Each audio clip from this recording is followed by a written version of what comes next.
This is our NC Mazda Duratec engined Sapphire replica that we just built and raced in 2 months, and now we've got to make it roadworthy. So we're dealing with wiring in a moment. Welcome all to Saturday. I've even got the kids out. Hello.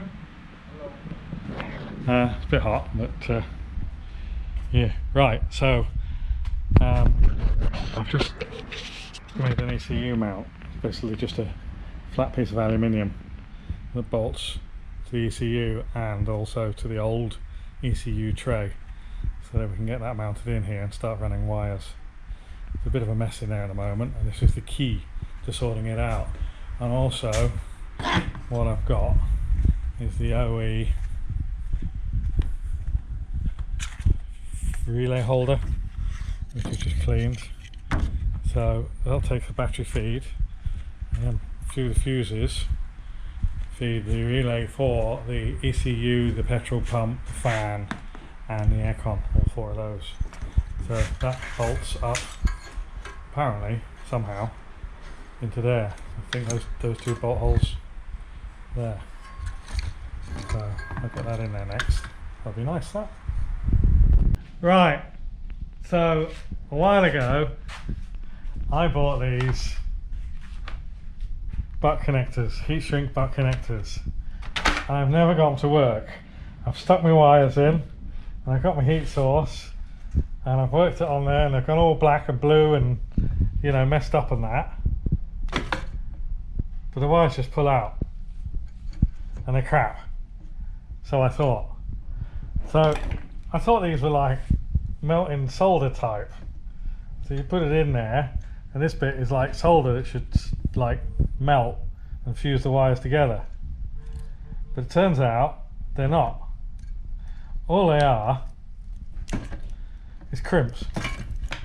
So I get a new one. This is me living and learning. That's better than the other one. The other one was messed up, wasn't it? So I might have to readdress that wire actually, because it's a bit pushed in now. So what you do, I'll just say it quickly, you push it in there and you push the other one in there and you actually crimp them manually, because it does actually say, it doesn't say crimps on there. I really honestly thought that these were the ones that have soldered and the solder just like melted and they ran together. But no, I've got to push that in there and I push the other one in there, and then you crimp it, and then all you do is you just seal them up using the heat shrink. So I might use these for wiring up this, you know, because I bought them now, and after many years I've worked out how to use them. Happy days. Believe it or not, things are a little bit better down here, just not, you know, not up in there yet, because I've got to put a bunch of relays in there. So one's an aircon relay, the other one's a petrol pump relay, and I think the last one would be a fan relay, and I'm just working out how the fan works, because if I put that on the positive, I get 1 speed, and then if I put more power onto this one,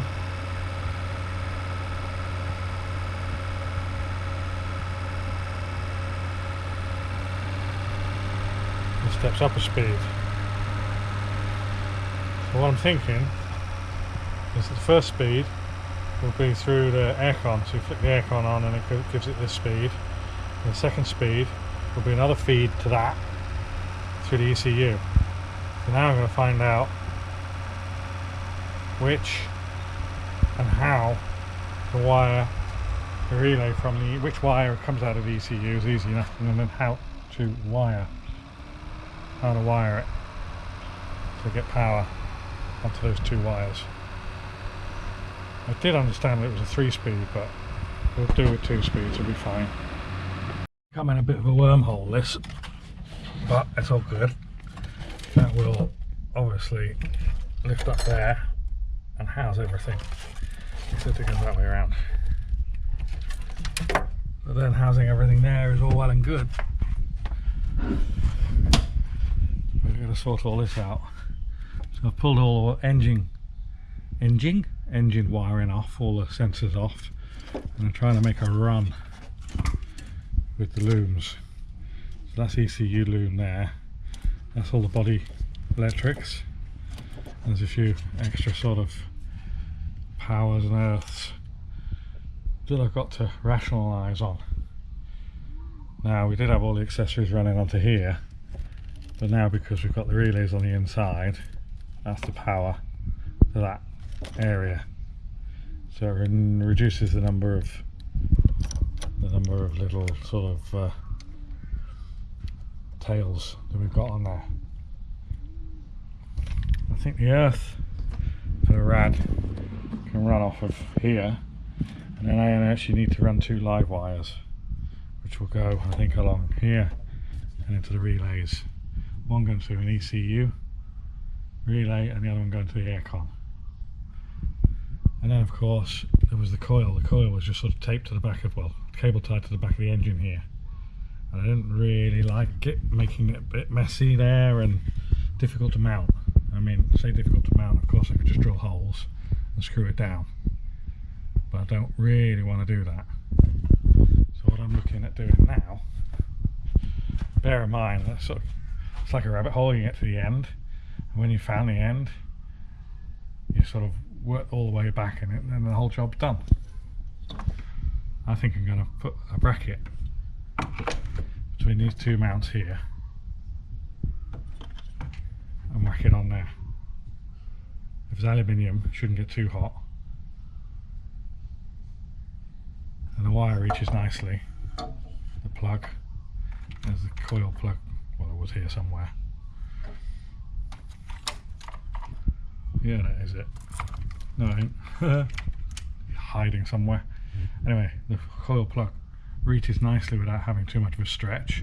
I can sort of rehash the HT leads, but I think that's a reasonably good place to have it. The only disadvantage is a little bit of heat, but I'll make a nice bracket for it. And then once all that's done, I can work back and just start connecting things up, and then move on to the headlights. There's still a fair bit to do. The last coil mount I made was for the Escort, and it bounced like a spring. Didn't really matter, but with the bonnet up it looked a bit silly, so just bouncing around. So I'm going to try and turn corners and edges on this to try and give you some stiffness, take the spring out of it. Let's see what happens. So I'm going to cut off the shaded areas now and get the old railway track out, the RSJ out over there, and start bending it up. This is likely where it all goes wrong. So clamped onto there, I'm going to use the bossing mallet and try and tip that over. I'd video it, but since we got back from the track I haven't seen my my tripod anywhere, so I haven't been sort of videoing stuff that I've been doing. I'll find it soon enough though. That's upside down. Right, well I generally prefer the sort of machine type finish, you know, like OE stamped or whatever, and try and replicate that. This is a bit more sort of hand bashed, but I think it'll do the job. So what I'm going to do now is drop that onto the inside of it just to get a fix on the holes, and then I use the transfer punches. I'll do one hole first. Here's the transfer punches. They're probably about that big. Let's drop that one in there for now. Miles out. Drop that in there. Right, do that as the first hole. And then put something in it to register it, and then do another hole and another hole, because if I do all 4 holes together they never line up. So do one hole and then move on to the next, like bolt it down. So anyway, I'm running out of battery, I've got to go charge this thing. I'll get back to you after that. Guess what? Still looks like a mess down here, but it is a working mess. I've now got the ECU running the fuel pump and the fan. I've got the air compressor wired in and a second speed fan wired in as well, all in this nice little relay block. So this actually will just tidy up under the dash there and all sort of wrap together. We haven't done that yet, but just to demonstrate, Austin's going to change the temperature of the fan to where we are now. We're can you get in there? Yeah. Right, point with your finger where the 56 is. Right, that's 56, and the fan is running. So now you change that to, hang on, change to 60.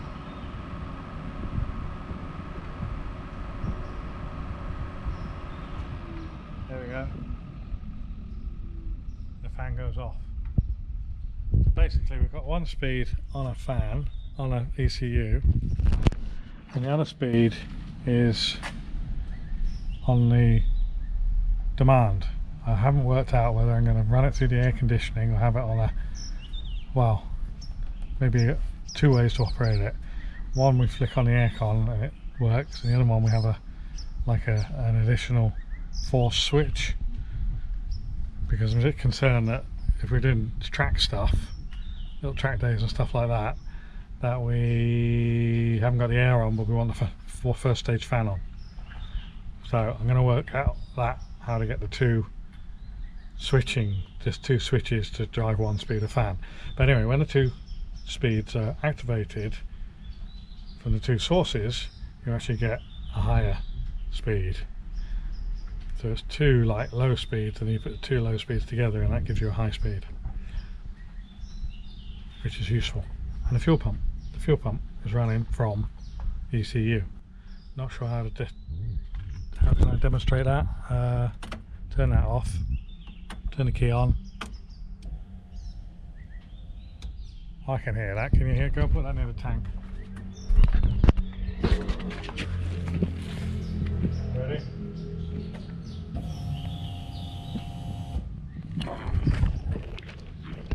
So what the ECU does is when you turn the key on, it doesn't leave the pump running all the time, it just primes it. And then it won't start the pump again actually until it sees the engine turning over, till it sees a crank signal. And this is a safety thing, so that basically if you have an accident, excuse me, oh, that's not very good, is it? If you have an accident and the crank's not running, there's no way the fuel pump can run. But if you have it wired in permanently, you have an accident, it's just going to be pumping fuel all the time, pressure all the time. So there we go. That's all running now off the fuel pump, off the ECU.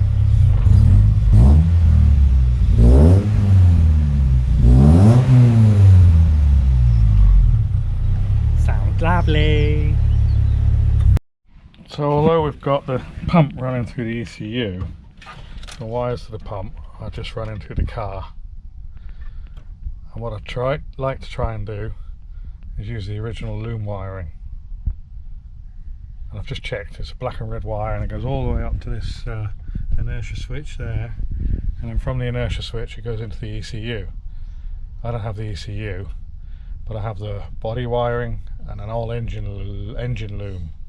So I should be able to cut the plug off the engine loom, plug it to the body wiring, and find this black and red wire, and that should allow me, well, jump that onto the ECU and run the pump. Just have to run an earth to the petrol pump as well, fuel pump. So that's the next on the list, and we can get all these wires tidied up. And there we have it.